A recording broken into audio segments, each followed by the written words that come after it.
হাসনাত আব্দুল্লাহ বলেছেন যে এই পৃথিবীটা হচ্ছে একটি ফুলের বাগান, আর এই একটি ফুল বাগানে বিভিন্ন ধরনের ফুল থাকে, গোলাপ ফুল, শাপলা ফুল, জবা ফুল, রক্তজবা ফুল, বিভিন্ন ধরনের ফুল থাকে, তাই মিলায় একটি ফুলের বাগান। আর একটি গোলাপ ফুল দিয়ে, এই যে কোনো একটি ফুল দিয়ে একটি বাগান হয় না।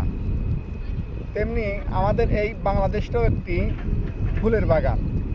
আমাদের এই বাংলাদেশে বিভিন্ন ধরনের লোকজন বসবাস করে, চলাফেরা করে।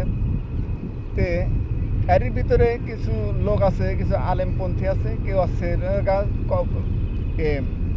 কী করে কয় পীরপন্থী, আর কিছু লোক আছে অন্য অন্য, তারাও কিন্তু মুসলমানই। কিন্তু তাই বলে এই নয় যে আলেমরা তার পীরপন্থীদের, মাজার পূজারীদের যে কবর ভাঙ্গো, মাজার যে বানিয়েছে তাকে মারো, তার পরিবারকে ধ্বংস করে দাও, এটা তা নয়। শুধু আলেম বেঁচে থাকলেই ফুল বাগানে চলবে না, পৃথিবী চলবে না। এই ফুলের বাগানে সব ধরনের লোক, সব ধরনের ফুল, সব ধরনেরই কথাবার্তা থাকতে হবে, তাহলেই হবে আমাদের এই বাংলাদেশ একটি ফুলের বাগান।